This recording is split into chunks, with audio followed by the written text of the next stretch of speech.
Hindi ko na nga mamimiss itong mga balls na to kasi kayang-kaya ko nang gawin sa bahay tapos unlimited tusok pa siya. Shrimp balls nga itong gagawin ko pero naglagay ako ng isang piraso ng basa fillet. Parang ito na yung pinaka-extender ko. Pampadami ba? Baka kasi may makikain. Malay mo, dava. Unang gamit ko nga lang dito sa aking food processor kaya magpapakitang gila siya dahil utang lang siya. Pwede pang ibalik kapag pumalya siya.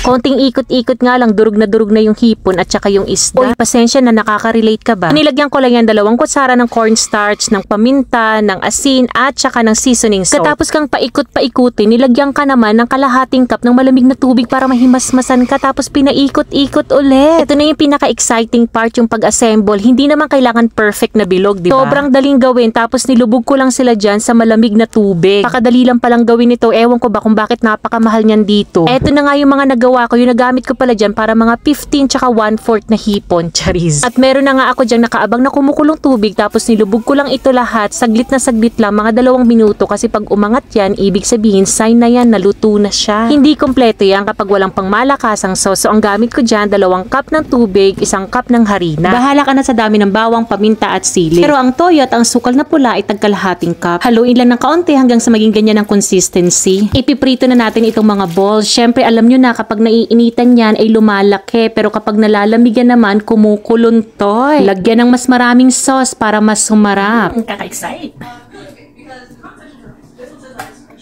Authentic ang lasa.